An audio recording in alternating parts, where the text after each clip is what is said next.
ان الحمد للہ نحمده ونصلی علی رسوله الکریم اما بعد اعوذ باللہ السمیع العلیم من الشیطان الرجیم من ہمزہ ونفخہ ونفثہ بسم اللہ الرحمن الرحیم وإلی ثمود اخاہم صالحا قال یا قوم اعبدوا اللہ ما لکم من الہ غیرہ هو انشأکم من الارض واستعمرکم فیہا فاستغفروہ ثم توبوا الیہ ان ربی قریب مجیب۔ تفسیر القرآن کا سبق آج انشاءاللہ ہم سورہ ہود کا رکوع نمبر 6 پڑھیں گے۔ اس صورت میں قوم سمود کا ذکر ہے جو قوم ہود کے بعد آئی تھی۔ پچھلے رکوع میں ہم نے قوم ہود کا ذکر پڑھا تھا جسے قوم عاد کہا جاتا ہے۔ حضرت ہود علیہ السلام ان کی طرف بھیجے گئے، اور یہ قوم سمود ہے جن کی طرف حضرت صالح علیہ السلام کو نبی بنا کر بھیجا گیا تھا۔ تو پہلے ہم اس کا لفظی ترجمہ دیکھتے ہیں، پھر انشاءاللہ اس کی تفسیر پڑھیں گے۔ وَإِلَىٰ ثَمُودَ، اور سمود کی طرف، یعنی ارسلنا الی ثمود، کوئی پیچھے جائے گا حضرت نوح علیہ السلام کا رکوع جو شروع ہوا تھا جس میں تھا ارسلنا، تو ہم نے بھیجا سمود کی طرف، الی ثمود، سمود کی طرف، اخاہم ان کے بھائی، صالحا صالح کو، قال اس نے کہا، یا قوم اے میری قوم، اعبدوا اللہ تم سب عبادت کرو اللہ کی، ما لکم من الہ غیرہ نہیں ہے کوئی الہ تمہارے لیے، غیرہ اس کے سوا، اس اللہ کے علاوہ تمہارا کوئی اور الہ نہیں ہے۔ وہ کون ہے؟ ہوا انشأکم اسی نے پیدا کیا تمہیں، من الارض زمین سے، واستعمرکم اور آباد کیا تمہیں، فیہا اس زمین میں، فاستغفروا تم سب بخشش مانگو اسی سے، ثم توبوا الیہ پھر تم سب توبہ کرو اس کی طرف، ان ربی بے شک میرا رب، قریب مجیب بہت قریب ہے قبول کرنے والا ہے۔ قالوا انہوں نے کہا، یا صالح اے صالح، قد کنت فینا مرجوا تحقیق یقیناً تو تھا ہم میں، مرجوًا امیدوں کا مرکز، قبل ھذا اس سے پہلے، اتنہانا کیا تو روکتا ہے ہمیں، ان نعبدا کہ ہم عبادت کریں، ما جس کی یعبدو عبادت کرتے تھے، آباؤنا ہمارے آباء و اجداد، واننا اور بے شک ہم، لفی شکن یقیناً شک میں ہیں، مما اس بات سے جو کہ تدعونا تو دعوت دیتا ہے ہمیں، الیہ اس بات کی طرف، مریب بے چین رکھنے والے شک میں۔ قال کہا اس نے، یا قوم اے میری قوم، ارأیتم کیا تم نے دیکھا، کیا تم نے غور کیا، ان کنت علی بینہ اگر ہوں میں واضح دلیل پر، من ربی اپنے رب کی طرف سے، وآتانی اور اس نے دی ہو مجھے، منہ اپنی طرف سے، رحمتاً رحمت، فمن تو کون ہے، ینصرنی جو مدد کرے گا میری، من اللہ اللہ کے عذاب سے، ان عصیتہ اگر میں نافرمانی کروں اس کی، فما تزیدوننی پس نہیں تم سب زیادہ کرو گے مجھے، غیر تخسیر سوائے خسارے کے، ویا قوم اور اے میری قوم، ھذہ ناقۃ اللہ یہ اللہ کی اونٹنی ہے، لکم تمہارے لیے، آیتاً عظیم نشانی ہے، فذروھا پس تم سب چھوڑ دو اسے، تأکل کھاتی پھرے، فی ارض اللہ اللہ کی زمین میں، ولا تمسوھا اور نہ تم چھونا اسے، بسوء برائی کے ساتھ، فیأخذکم ورنہ پکڑ لے گا تمہیں، عذاب قریب ایک قریب کا عذاب بہت جلدی کا عذاب تمہیں پکڑ لے گا۔ فعقروھا تو انہوں نے ٹانگیں کاٹ دیں اس کی، فقال تو اس نے کہا، تمتعوا تم سب فائدہ اٹھا لو، فی دارکم اپنے گھروں میں، ثلاثۃ ایام 3 دن، ذالک وعد یہ وعدہ ہے، غیر مکذوب جو نہیں جھٹلایا گیا، اس میں کوئی جھوٹ نہیں بولا گیا۔ فلما جاء امرنا پھر جب آ گیا ہمارا حکم یعنی ہمارا عذاب، نجینا ہم نے نجات دی، صالحا صالح کو، والذین اور ان لوگوں کو، آمنو جو سب ایمان لائے، معہو اس کے ساتھ، برحمت منا اپنی طرف سے رحمت کے ساتھ، ومن خزی یومئذ اور رسوائی اس دن کی رسوائی سے بھی انہیں نجات دی، ان ربک بے شک تیرا رب، هو القوی العزیز، وہی نہایت طاقتور بہت زبردست ہے۔ واخذ الذین، اور پکڑ لیا ان لوگوں کو، ظلموا، جنہوں سب نے ظلم کیا، الصیحہ، چیخ نے، فاصبحوا، پس وہ سب ہو گئے، فی دیارہم، اپنے گھروں میں، جاثمین، اوندھے منہ گرے ہوئے، کأن لم یغنوا فیہا، گویا کہ نہ وہ سب نہیں رہے تھے، فیہا، ان گھروں میں، الا، خبردار، ان ثمود کفروا، بے شک سمود نے کفر کیا، ربہم، اپنے رب سے، الا، خبردار، بعدن، دوری ہے، لثمود، سمود کے لیے۔ یہاں تک یہ رکوع کمپلیٹ ہوا۔ اس رکوع میں قوم سمود کا ذکر ہے، جس طرح پچھلے رکوع میں ہم نے قوم عاد کا ذکر پڑھا تھا۔ اس میں حضرت صالح علیہ السلام کی قوم، جسے قوم سمود کہا جاتا ہے، یہ قوم یمن کے قریب ساحل پر رہتی تھی۔ اسے بھی اللہ رب العالمین نے بہت ترقی عطا کی تھی، اور یہ قوم ہود کے بعد آئی تھی، یعنی عاد کے بعد۔ عاد اور سمود دونوں قومیں بڑی مشہور ترین تاریخی قومیں ہیں، جن کا ذکر بار بار قرآن میں بھی آتا ہے، اور ان دونوں کے محلات اور ان کے بنائے ہوئے مکانات آج بھی جزیرہ نما عرب میں موجود ہیں۔ تو یہ قوم جو تھی، جس طرح پچھلے سبق میں نے بتایا تھا نا کہ اس قوم پر، قوم عاد پر ہوا چلی تھی۔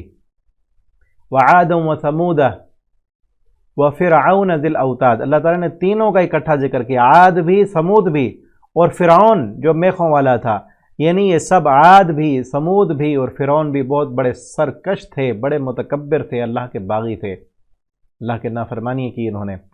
ان کو بھی اللہ رب العالمین نے بڑی ترقی عطا کی۔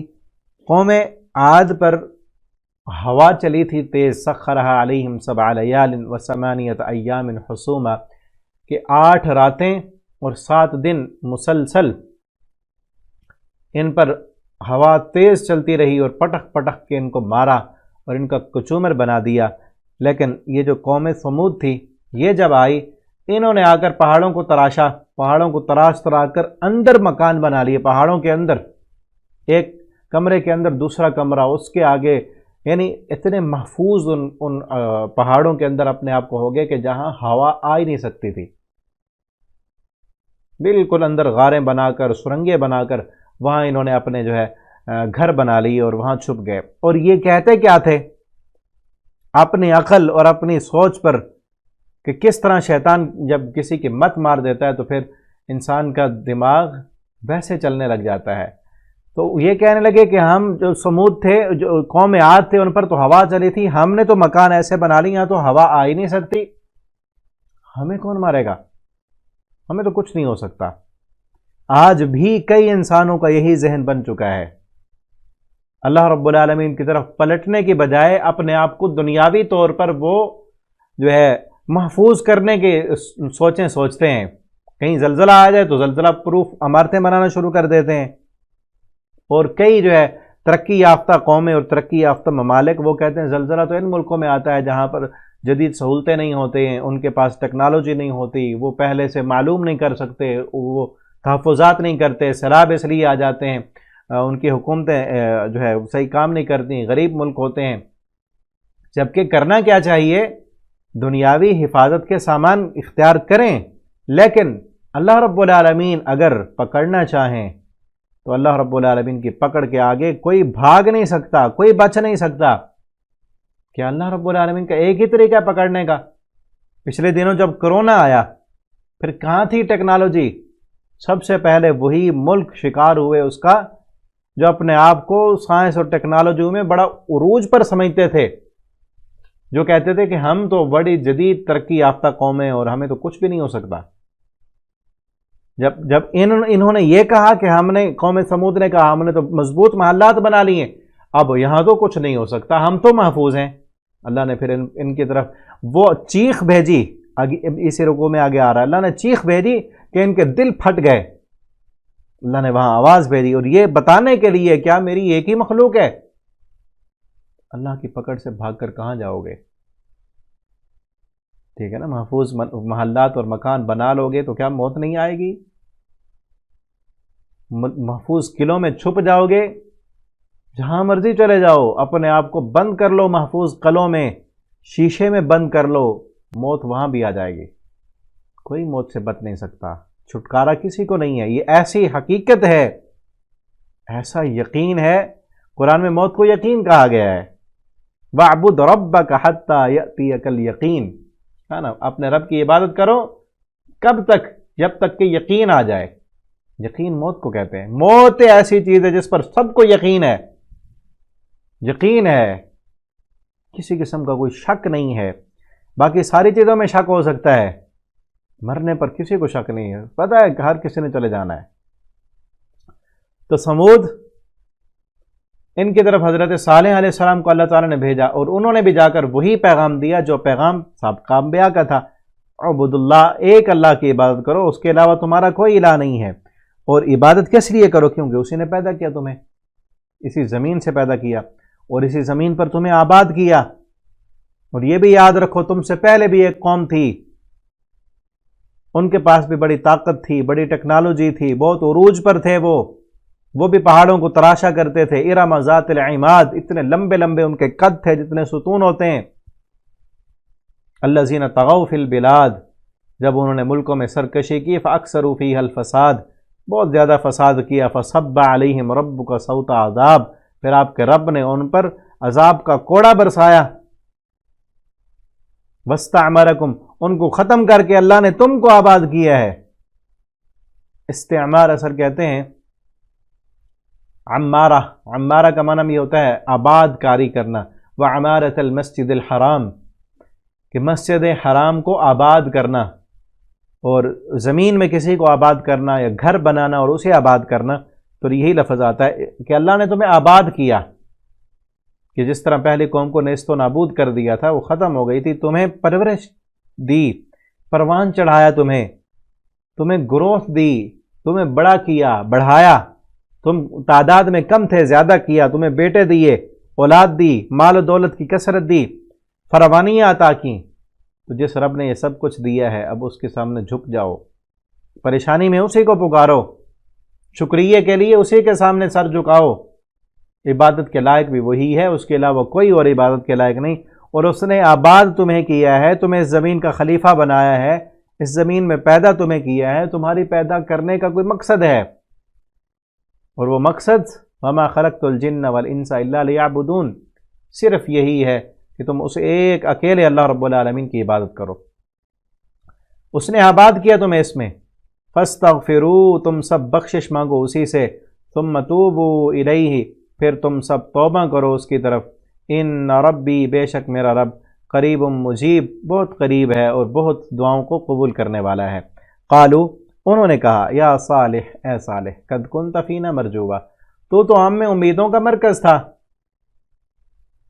یہاں پر اب دیکھیں کہ ایک بندے کو کمزور کرنے کا طریقہ ہوتا ہے کہ اس کے سامنے یہ طریقہ جو ہے آج بھی استعمال کیا جاتا ہے، کسی کو اس کے راستے سے ہٹانے کے لیے اس کے سامنے دنیا کو اتنا بڑا خوبصورت بنا کے پیش کرنا کہ وہ اسی کا رہ جائے، اور اگر وہ ہٹنے لگے تو اس کو ایسے کہنا کہ تو بہت بڑے قیمتی خزانے سے ہاتھ دھو بیٹھے گا۔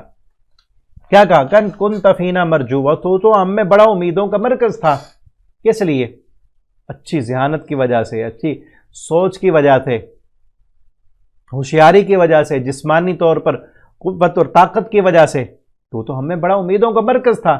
کیا مطلب؟ یعنی تو نے تو دنیا میں بڑا نام بنانا تھا، دنیا کمانی تھی، عہدے لینے تھے، تو نے تو تیری ذہانت و فطانت کو دیکھ کر تجھ پر بڑی امیدیں رکھی ہوئی تھیں ہم نے، اور تو کیا یہ باتیں کرنے لگ گیا ہے، دین لے کے آ گیا ہے، اور یہ کہنے لگ گیا یہ نہ کرو۔ ان کی قوم کی جو برائی اور خرابی تھی، یہ ناپ تول میں کمی کیا کرتے تھے، اور عقیدے میں بھی بگاڑ تھا، عمل میں بھی بگاڑ تھا۔ اور کیا کہتے ہیں، ہم تو سمجھتے تھے کہ تو بھی ہمارے ساتھ مل کے دنیا کمائے گا، تو بھی ہمارے ساتھ مل کر جو ہم کر رہے ہیں تو بھی وہ کرے گا، بڑا امیدیں تھی تجھ پر، تو یہ کیا کرنے لگا؟ آج کہتے ہیں نا بالکل یہی لفظ، ہماری تو بڑی امیدیں تھی تم پر، تم نے تو کچھ اور بننا تھا، یہ تم نے مولویوں والا لباس کہاں سے پہن لیا، یہ تم یہ باتیں کہاں سے کرنے لگ گئے؟ یعنی اسلام کی طرف آنے کو، یہ بات میں نے پچھلے سبق میں بھی کی ہے، اسلام کی طرف آنے کو لوگ یہ سمجھتے ہیں کہ اب دنیا تو ختم ہے نا، پھر دنیا سے تو ہاتھ دھونا پڑے گا، جبکہ اللہ رب العالمین، جو بندہ اللہ کے لیے دنیا کو چھوڑ کے آتا ہے، اللہ رب العالمین اس کو دنیا بھی دیتے ہیں اور اس دنیا میں اس کو سکون بھی عطا کرتے ہیں۔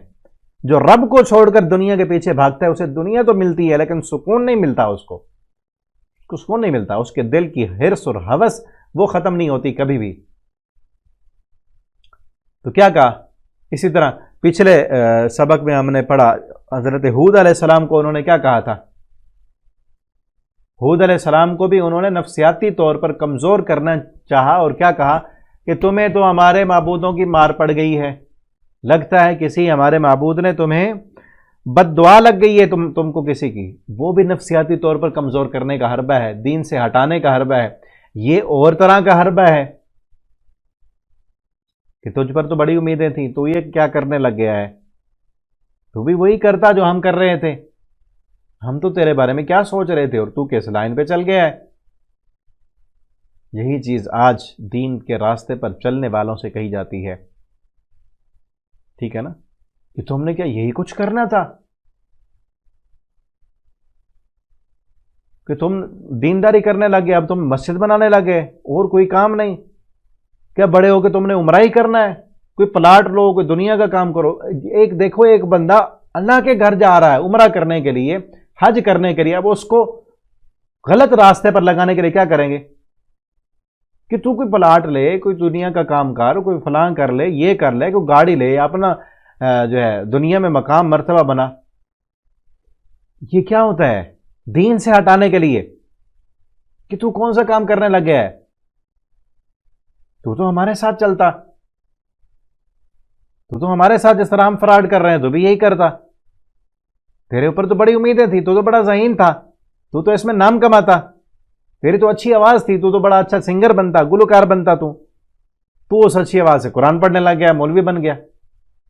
یہ بے دین سے دور لوگ جو خود بھی دور ہوتے ہیں اور دوسروں کو بھی ہٹانا چاہتے ہیں، اس طرح کی باتیں کر کے دنیا کو بڑا خوبصورت بنا کر کہ تیرے لیے تو بڑا نام کما لیتا، تو بینک کی نوکری کرتا، بہت آگے پہنچ جاتا، تو کاروبار میں تو بہت ترقی کر سکتا تھا، تیری آواز اتنی اچھی ہے، تو ایک دو گانے گاتا تو کروڑوں کا مالک بن جاتا، ٹھیک ہے نا۔ کس طرح کے حسین و جمیل خواب دکھا کر اور ان خوابوں کو دیکھ کر جو ان جالوں میں پھنس جاتے ہیں، دنیا بھی ان کی برباد ہو جاتی ہے، آخرت بھی برباد ہو جاتی ہے ان کو پتہ نہیں ہوتا کہ کہاں جا رہے ہیں۔ جو ظاہری طور پر دور سے رونقیں اور بہاریں نظر آتی ہیں، حقیقت میں وہ رونقیں اور بہاریں نہیں ہوتی، وہ ان کے سکون کو برباد کرنے کا طریقہ ہوتا ہے۔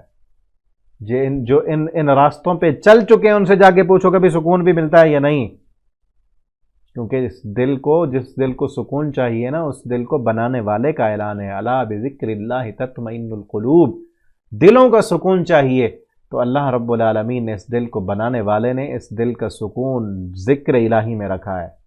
اللہ کے ذکر سے اس کو سکون ملتا ہے، اللہ کی یاد سے، اللہ کے ساتھ محبت کر کے اس دل میں اللہ کی محبت کو بٹھا کر اور باقی سب کی محبت نکالیں گے تو اس دل کو سکون ملے گا، ٹھیک ہے نا۔ تو آج بھی اگر آپ سے کوئی ایسی باتیں کرنے والے آئیں تو دنیا کو خوبصورت بنا کر آپ کے سامنے پیش کریں، ان کی باتوں میں آ کر دین سے دور نہ ہوں، دین سے دور۔ اتنہانا، ہم تو سمجھتے تھے بڑا تو امیدوں کا مرکز ہے، تو بہت اچھے کام کرے گا، ہمارا ساتھ دے گا اور بڑا نام بنائے گا۔ اتنہانا، کیا تو روکتا ہے ہمیں ان نعبد ما یعبد آباؤنا، کہ ہم ان کی عبادت نہ کریں جن کی ہمارے باپ دادا عبادت کرتے تھے۔ وَإِنَّنَا لَفِي شَكٍّ، اور بے شک یقیناً ہم شک میں ہیں، مما تدعونا، جس کی چیز کی طرف تو ہمیں دعوت دے رہا ہے نا، الیہ، اس کی طرف، مریب، شک کرنا۔ ابھی دیکھیں نا، شک بھی آیا ہے اور مریب بھی آیا ہے، دونوں میں فرق ہے۔ مریب ایسے شک کو کہتے ہیں کہ جس میں انسان کو بے چینی سی ہو کہ پتہ نہیں کیا ہے، حقیقت تو واضح نہیں ہے۔ اب چاہے حضرت صالح علیہ السلام کی دعوت کو انہوں نے ٹھکرا دیا، لیکن شروع میں چاہے انسان اپنی دنیا کی خاطر کس کی دعوت کو ٹھکرا دے، دل کے اندر جو اللہ نے فطرت رکھی ہے وہ تو جاگتی ہے نا، یار بات تو ٹھیک کر رہا ہے، اس کی بات کوئی جھوٹی تو نہیں ہے، یہی دعوت ہی دے رہا ہے نا کہ ایک اللہ کے سامنے جھک جاؤ جس نے تمہیں پیدا کیا ہے، جو تمہارا بھی خالق ہے، تمہارے باپ دادا کا بھی خالق ہے، جس نے تم سے پہلے کئی قومیں بنا کے ختم کر ڈالی ہیں نافرمانی کی وجہ سے، تم بھی نافرمانی کرو گے تو تمہارا بھی حال یہی ہوگا۔ بات تو اس کی ٹھیک ہے۔ وہ پھر جب زبانی انکار تو کر رہے ہیں، لیکن اندر وہ فطرت کی آواز ابھر رہی ہے کہ بات تو ٹھیک ہے، اس کی بات مان لینی چاہیے، لیکن مان نہیں رہے، اندر بے چینی ہے۔ اس کیفیت کو مریب کہتے ہیں، مریب، ٹھیک ہے نا، بے چینی سی۔ اور پھر یہ بھی آتا ہے دل میں، مان لیں تو کیا پھر جو ہمارے باپ دادا تھے وہ سب غلط تھے؟ وہ اس کا مطلب تو یہ ہوا وہ سب ٹھیک نہیں تھے، پھر اس کا مطلب تو یہ ہوا اس کی بات مان لیں تو اس کو ہم بڑا بنا لیں، پھر ہماری سرداریاں تو ختم، پھر ہمیں تو کوئی بڑا نہیں کہے گا۔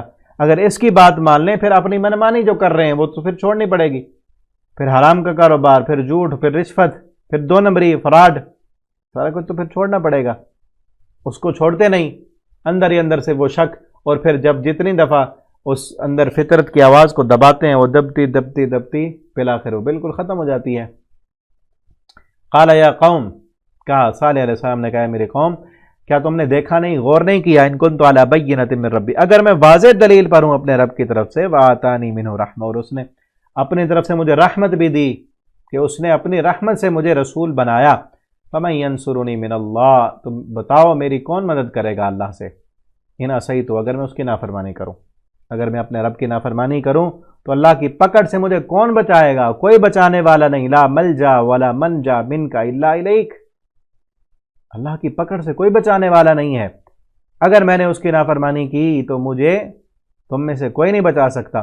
فما تزیدوننی غیر تقصیر، پس نہیں تم سب زیادہ دو گے مجھے غیر تقصیر، سوائے خسارے کے، سوائے خسارے اور نقصان کے مجھے کوئی نہیں بچا سکتا۔ پھر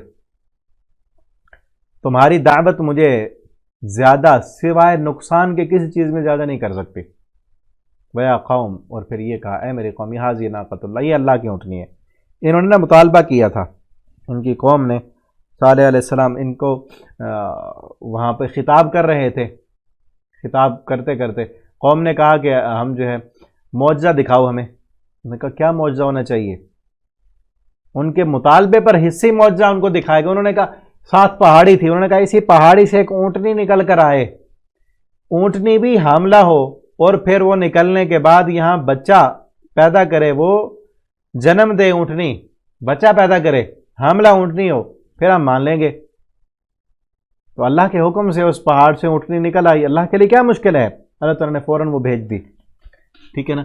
مشرکین مکہ بھی اسی طرح کے معجزے کا مطالبہ کرتے تھے، لیکن ان کے ساتھ پھر کیا ہوا؟ جب انہوں نے معجزہ دیکھ کر نہیں مانا تو پھر حشر کیا ہوا؟ پھر بچے نہیں۔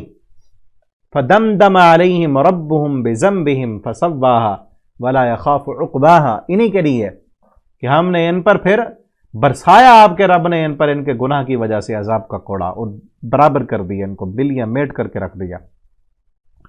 تو پیغمبر نے کہا ھذہ ناقۃ اللہ، یہ اللہ کی اونٹنی ہے، تمہارے لیے یہ عظیم نشانی ہے، اس کو چھوڑ دو۔ اونٹنی نشانی آئی ہے تو پھر آزمائش بھی ہے، یہ اللہ کی زمین سے کھائے گی، اور اس کو نہ چھونا تم برائی کے ساتھ، یعنی اس کے ساتھ اس کو کوئی کسی قسم کی تکلیف پہنچانے کا ارادہ بھی نہ کرنا، ورنہ یأخذکم عذاب علیم، عذاب قریب، بہت قریب کا عذاب پھر تمہیں پکڑ لے گا، پھر تمہاری مہلت ختم ہو جائے گی۔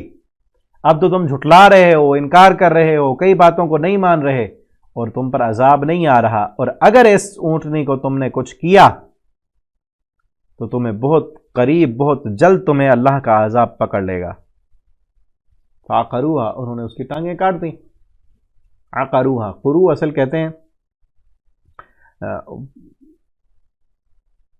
ٹانگوں کے پچھلے حصے کی طرف، گھٹنوں کے قریب جو پٹھے ہوتے ہیں اس کو کہتے ہیں۔ تو انہوں نے وہ اگر کاٹ دی جائیں، کونچیں اگر کاٹ دی جائیں تو پھر چل نہیں سکتا، جانور چل نہیں سکتا۔ جس طرح اونٹ کو اگر ذبح کرنا ہو تو اس کی پہلے وہ ٹانگیں کے ساتھ اس کی وہ کونچے، وہ پٹھے کاٹے جاتے ہیں، جس سے وہ چل نہیں سکتا، گر جاتا ہے، اور اس کو نہر کرنا پھر آسان ہوتا ہے۔ تو انہوں نے اس اونٹنی کی کونچیں کاٹ دیں۔ تو پھر صالح علیہ السلام نے کہا پھر تم 3 دن تک تمہیں مہلت ہے، 3 دن کے بعد عذاب آ جائے گا۔ ذالک وعد، یہ ایسا اللہ کا وعدہ ہے، غیر مکذوب، جو جھوٹ نہیں بولا گیا، اس کو تم جھٹلا نہیں سکتے۔ جس کو کوئی نہیں جھٹلا سکتا، وہ آئے گا، بس فیصلہ ہو چکا ہے۔ تم نے نشانی اپنی مرضی کی مانگی تھی، وہ تمہیں مل گئی، تم نے اس نشانی کے ساتھ کیا سلوک کیا؟ تمہارے سامنے اس کی کونچیں کاٹیں، خون بہتا رہا، اور اونٹنی جو تھی وہ مر گئی۔ اللہ کی اونٹنی تھی، اور وہ ان کے جانوروں کا چارہ بھی کھا جاتی، پانی بھی پی جاتی، آزمائش تھی اللہ کی طرف سے، تو انہوں نے اس کی کونچیں کاٹے۔ اب یہ دیکھیں نا، ایک بندہ جو اصل جو دلائل ہیں، جو اللہ کی طرف سے پیغام ہے، اس کو جو نہ مانے، اس کو جھٹلا کر اس کا ذہن جو ہے وہ ایسا ہو چکا ہوتا ہے کہ اب وہ کسی بات کو ماننے کے لیے تیار ہی نہیں ہوتا۔ یعنی قرآن کی آیتیں، اللہ کے پیغامات، صالح علیہ السلام کی دعوت، تبلیغ، ان سب کو وہ جھٹلا کر اس روٹین تک پہنچ چکے تھے کہ اب آنکھوں سے حصی معجزہ بھی دیکھ رہے ہیں کہ سامنے سے اونٹنی آ رہی ہے، اس کو بھی مذاق بنا لیا اور اس کو بھی کچھ نہ سمجھا۔ انہوں نے یہی کہا کہ اب تک ہم جھٹلاتے آ رہے ہیں نا، تو ہمیں کچھ نہیں ہوا، اس کو بھی جھٹلا دیں گے تو کچھ نہیں ہوگا، ٹھیک ہے نا۔ لیکن کیا تھا پھر؟ 3 دن کے بعد ان پر عذاب آیا کہ ان کو ملیا میٹ کر کے رکھ دیا۔ اللہ نے ان پر چیخ بھیجی۔ فلما جاء امرنا، بس جب آیا ہمارا حکم، نجینا صالحا، ہم نے نجات دی صالح کو اور ان لوگوں کو جو ایمان لائے تھے اپنی طرف سے رحمت کے ساتھ، ومن خزی یومئذ، اور اس دن یعنی قیامت کے دن کی رسوائی سے بھی ہم ان کو نجات دیں گے، آپ کا رب بہت قوی ہے، عزیز ہے۔ اور پکڑ لیا ان لوگوں کو جنہوں نے ظلم کیا، الصیحہ، چیخ نے، سخت چیخ آئی۔ میں نے شروع میں بتایا نا، انہوں نے محلات بنا لیے تھے اور کہا تھا ہم تو محفوظ ہیں، یہاں پر تو کوئی ہوا نہیں آ سکتی، کیونکہ ان سے پہلے قوم پر ہوا آئی تھی، قوم عاد پر۔ تو اب انہوں نے کیا کہا کہ کچھ نہیں آ سکتا، اللہ نے چیخ بھیجی۔ اور صیحہ ایسی چیخ کو کہتے ہیں کہ جس طرح لکڑی کو چیرا جائے تو اس سے جو آواز پیدا ہوتی ہے نا، اس کو صیحہ کہتے ہیں۔ اس میں ایک جو ہے چیخ کی طرح کی آواز ہوتی ہے جو کانوں کو چیر دیتی ہے۔ ان کے کانوں کو بھی چیر دیا اور ان کے دل بھی پھٹ گئے اس چیخ کے ساتھ، سخت چیخ تھی صیحہ۔ اس چیخ نے ان کے کلیجے باہر نکال دیے۔ فاصبحوا، پس وہ ہو گئے، فی دیارہم، اپنے گھروں میں، جاسمین، اوندھے منہ گرے ہوئے۔ پس انہوں نے صبح کی، اپنے گھروں میں اوندھے منہ گرے ہوئے تھے، سب کے سب منہ کے بل گر گئے، اور جب صبح ہوئی تو پتہ چلا کہ سارے گرے ہوئے ہیں، کوئی بھی باقی نہیں بچا۔ کأن لم یغنوا فیہا، پھر ایسے ان کو قصہ پارینہ بنا دیا گیا، گویا کہ یہاں رہے ہی نہیں، وہ ایسے ہو گئے جیسے یہاں رہے ہی نہیں تھے۔ اب ایسے ہی ہے نا، وہاں ان کے محلات اور کھنڈرات کو جا کر دیکھیں، لگتا ہے کوئی یہاں رہتا ہی نہیں تھا۔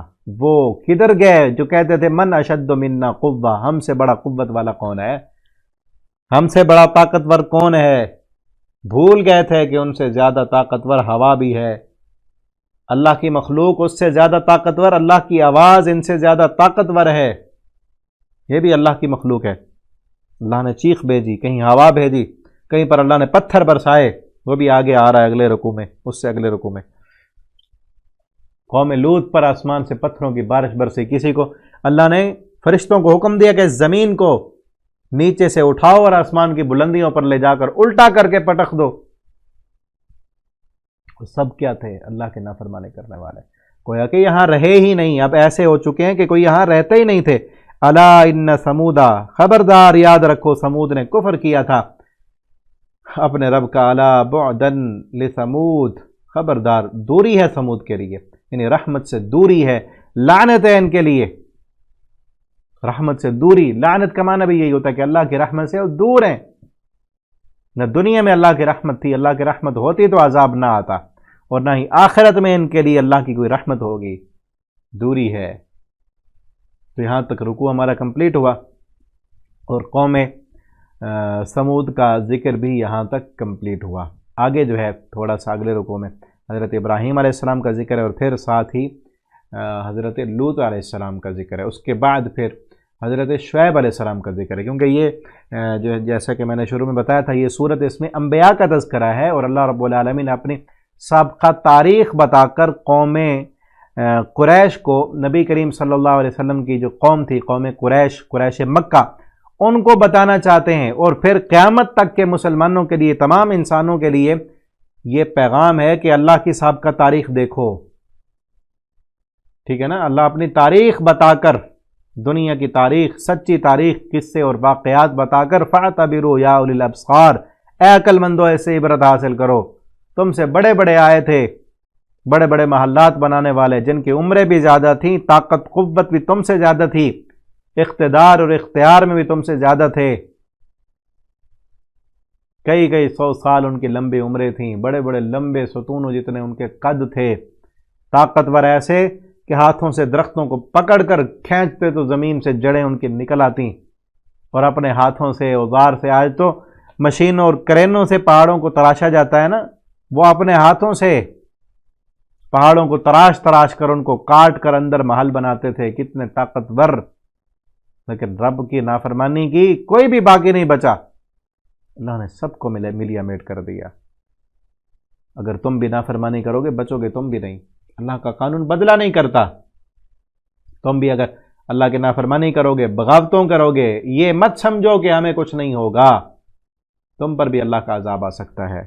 آج ہم بھی قیامت تک کے لیے یہ قرآن موجود ہے، ہم بھی اگر نافرمانی کریں گے اللہ کا قانون بدلتا نہیں ہے۔ آج بھی دیکھتے ہیں نا ہم، کہیں زلزلے آ رہے ہیں، کہیں سیلاب آ رہے ہیں، کہیں طوفان آ رہے ہیں، کہیں پر زمین پھٹتی ہے اور انسان زمین کے نیچے چلے جاتے ہیں۔